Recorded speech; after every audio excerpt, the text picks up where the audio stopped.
about it.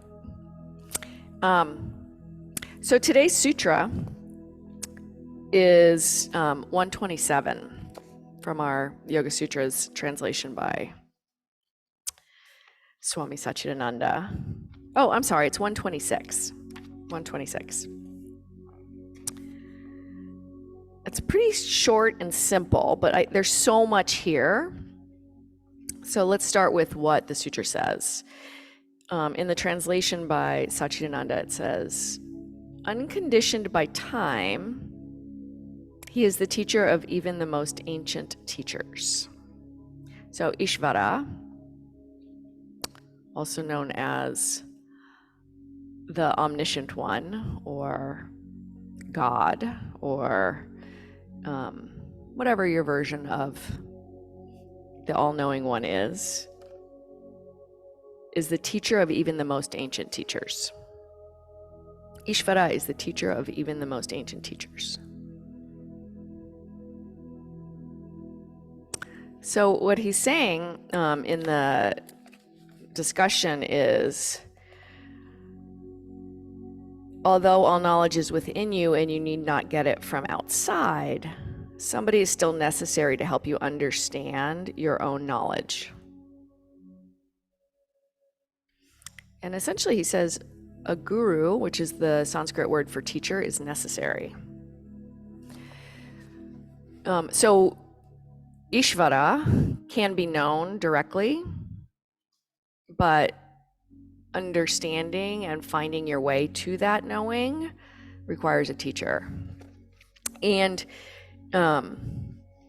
these practices, however we acquire them, whether it's through an interaction like this where we get together and discuss and practice, or reading sacred texts, which were written by teachers, in the ancient days listening to the teachings handed down orally. So there's a transmission of information that helps us understand Ishvara, is what he's saying.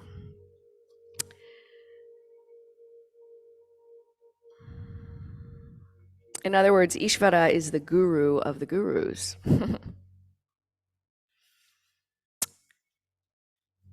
If you turn the page on his translation, which in my book is page 42, I'm going to read the last paragraph of the discussion here, because I think it's one of the most powerful in this book.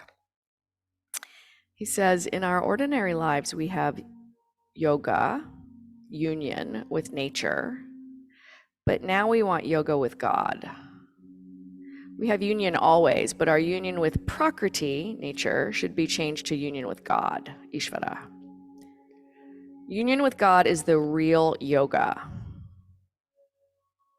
So now you can see the connection between the devotional side of the religious teachings and yoga. He says there's no difference between religion and yoga. Yoga is the basis of all religions. With the light of yogic understanding, you can walk into even the difficult corners of the scriptures and understand every religion well.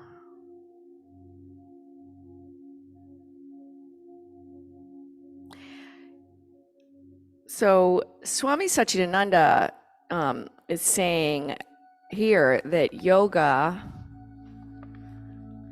pertains to all religion. So yoga is not a religion itself. It's the path to understanding religion. Which is, I think, a really powerful way to look at these practices. So the practice of yoga, whether we do it on our mat, or we do it sitting on a cushion, or we do it through service to others, all of those manifestations of this path of yoga are leading us to understanding the true nature of God. And that God can be any version of God that you've been raised with, or you're coming to understand through your own path. He's saying that this idea of Ishvara is universal, and the path is through yoga. So if you're an atheist, this is probably pretty tough to take. It's like I don't believe in God, so why am I doing yoga? Well, I don't have an answer to that, but it's actually a pretty interesting question. Why do we do all these things if there's nothing that we're trying to understand or experience?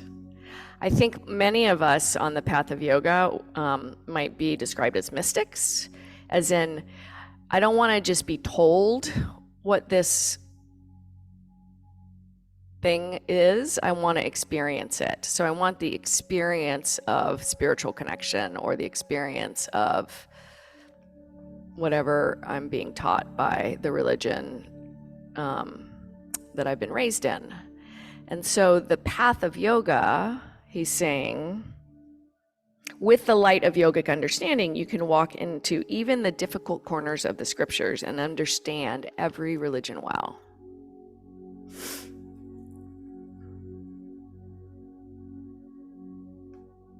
What this evokes for me, what I was thinking about this morning as I was studying this, is I was raised going to a Christian church, and there were times when I was curious. There was a lot of times where it was rote. It was like, oh, we're going to church, so I'm going, and I'm going to listen, and I like the singing, and oh, these scriptures are interesting. But there was kind of I do it because this is what we do. And then when I came into my yoga practice, I didn't come in because I was seeking God, as far as I knew, but I was like, oh, I'm curious about this. I'm just going to do the things. And so I did asana practice. And then that opened up an interest in, well, what's behind all these physical things that I'm doing? Like, there's something bigger to yoga than just triangle pose and downward dog. So that drew me down a path of like, let me look deeper at this. And that involved meditation and a teacher training that introduced me to some of these ancient books that try and explain yoga. And for me, that has like brought me full circle back to spirituality and religion and trying to understand how this all fits together. So I feel like I'm experiencing this in my own path through yoga, right? It's not that I started with the scriptures and said, okay, I'm going to sit down and try and figure this out. But I was led down that path through the path of yoga. And it's not asking me to believe a certain thing. It's asking me to use the tools to try and understand the things that the teachers are teaching us. And I love that Swami Satchidananda tells us that it's any religion, it's any system. So maybe it's atheism or agnosticism too. It's any thing you're seeking or trying to understand. And the tools are the tools of yoga. And one of those tools is this practice of meditation. And as we study all of these yogic texts like the sutras and the Bhagavad Gita, the good news is if this method doesn't work, if meditation doesn't work, there's physical practice, there's chanting, there's karma yoga, being in service to others. There's lots of ways to get there through the yogic path, but they're all leading us to the same place, which is trying to understand the nature of something outside of ourselves.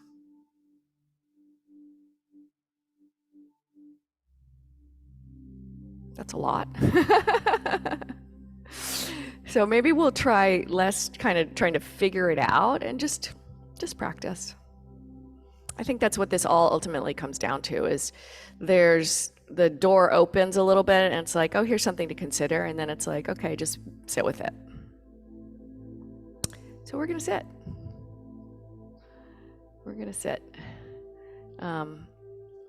So I'll take us into a practice What you do in your time is obviously up to you. So let's begin together by creating a posture. A foundation.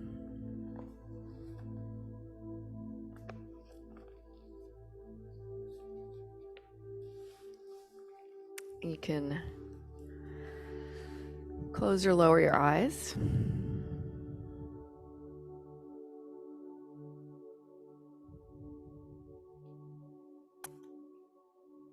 Notice your breath right here.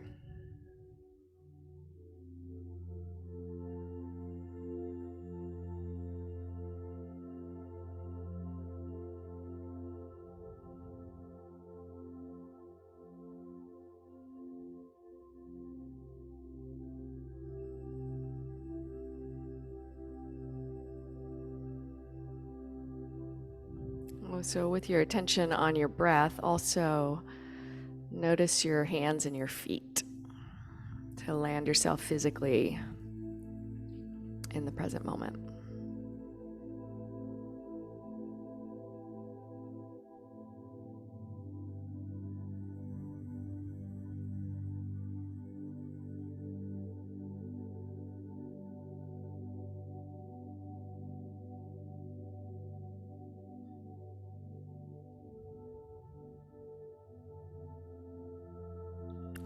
Touch into what the teachings call prakriti, the physical feeling of your hands and your feet.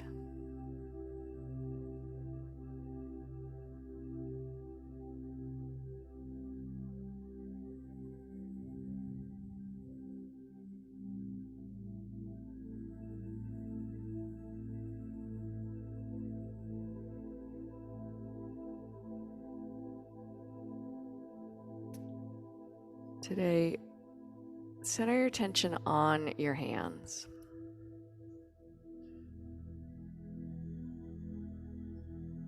From the outside in, notice what your hands are touching. So they might be touching each other or your legs or your clothing. Just kind of sense the physical outer surface of your hands.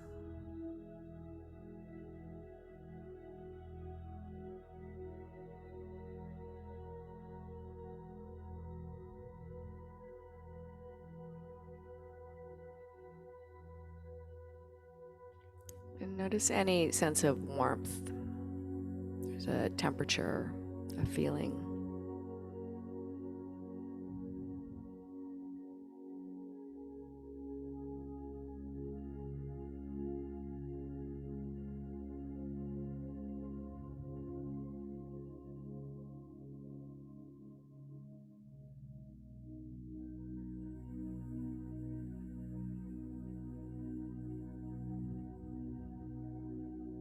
Get a sense of the sensation on the inside of your hand, so beneath the skin. What can you bring your awareness to?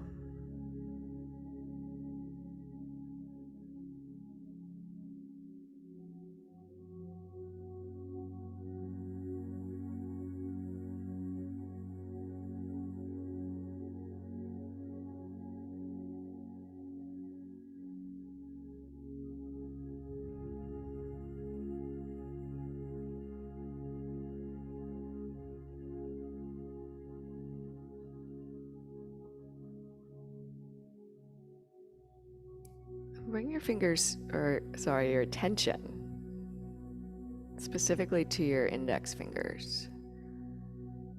So noticing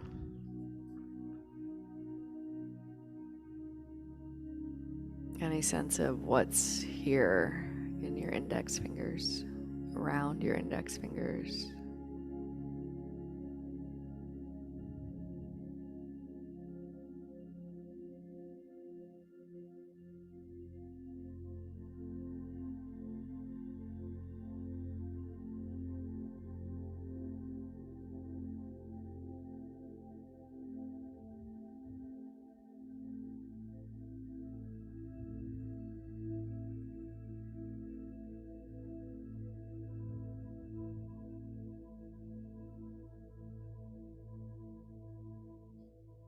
Get any sense of energy that might be present in your fingers.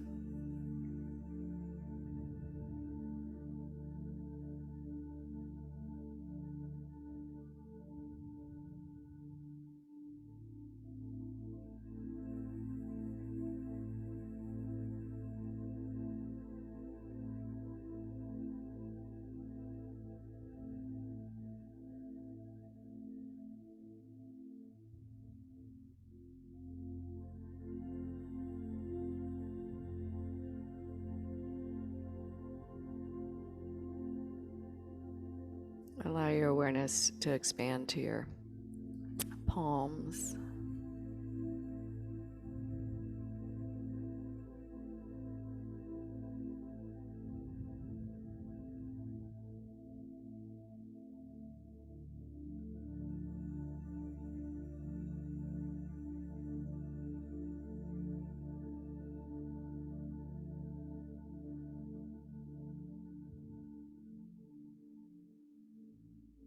Get a sense of the heat, warmth, energy of your hands.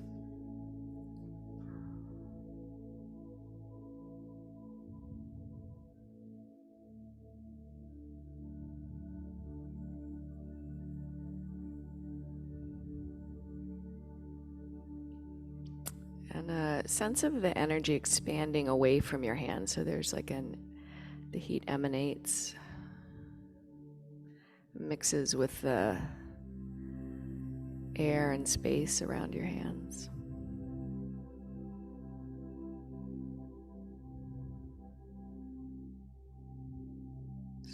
There's a connection between your energy and the space around you.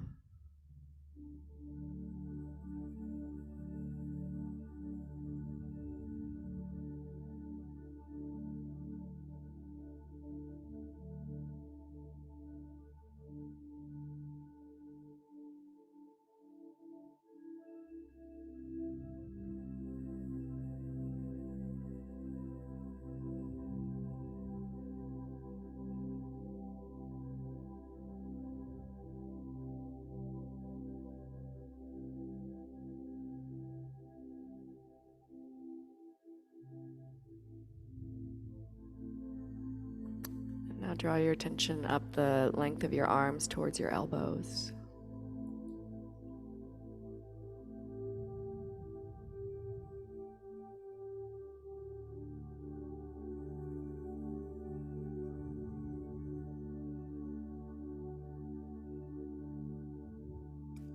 Visualize a kind of light inside your arms. So a sense of the energy of your body.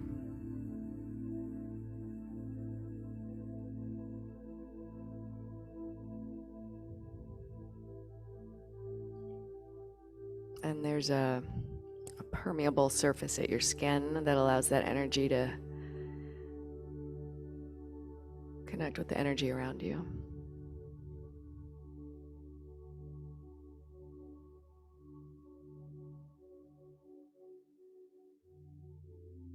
It's almost like a dissolving of boundaries between you and not you.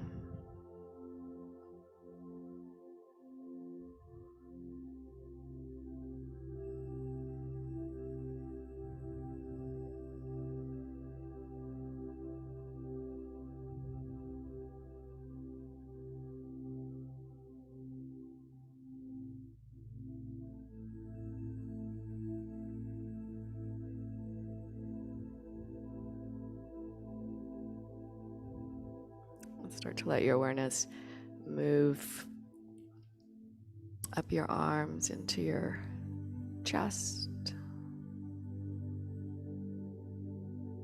Allow your attention to settle, perhaps at your heart center.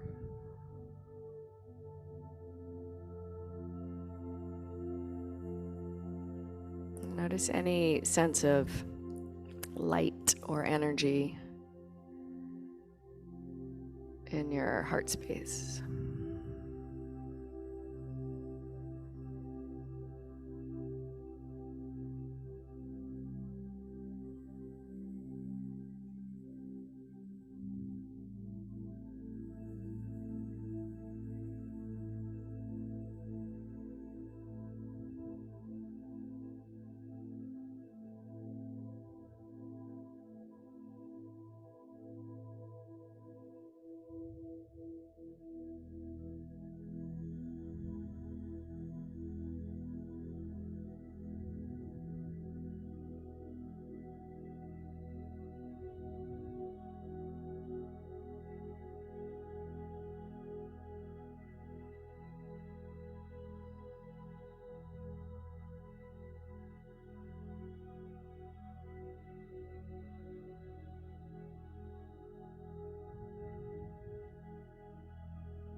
if the light, the energy in your heart space is a little bit dim,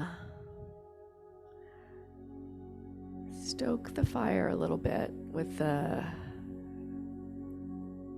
idea or a sense of a beloved, somebody who easily evokes love, generosity, kindness, joy.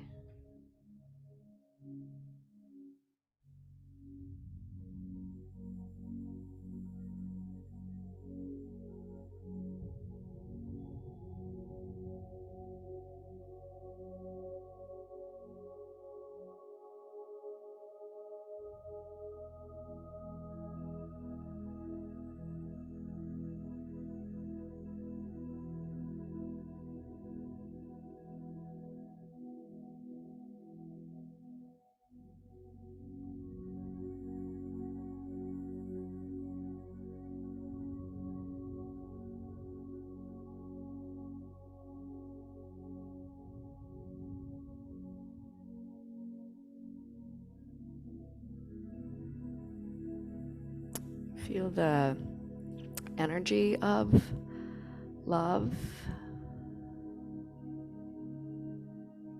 if not the physical embrace, there's an energetic quality.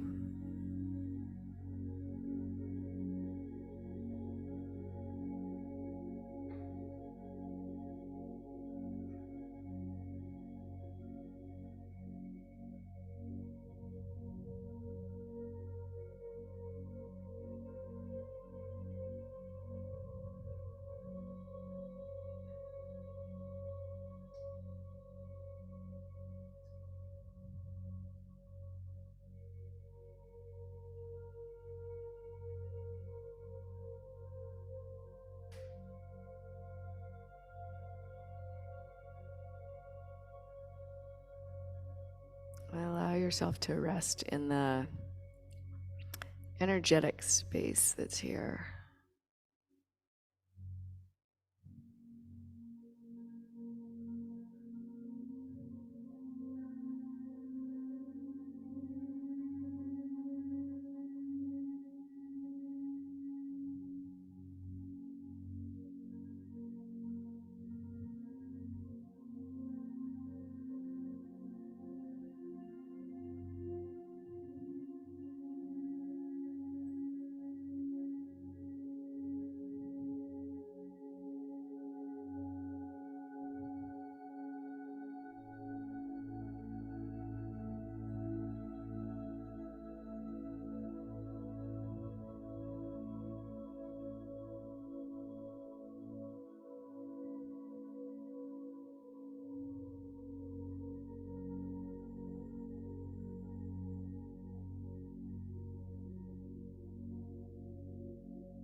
Now bring your attention back to your hands, to the physical feeling of your hands.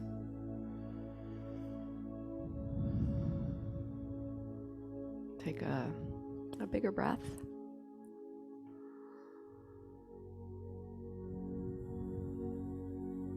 Do that again, one more nice big breath.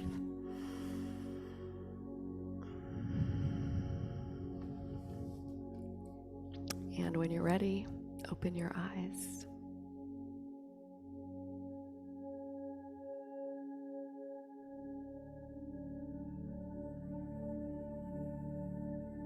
I hope you have a wonderful day. If you want to share, you can unmute yourself. Hey. Yes, Marcia. I was hoping you would share. Well, so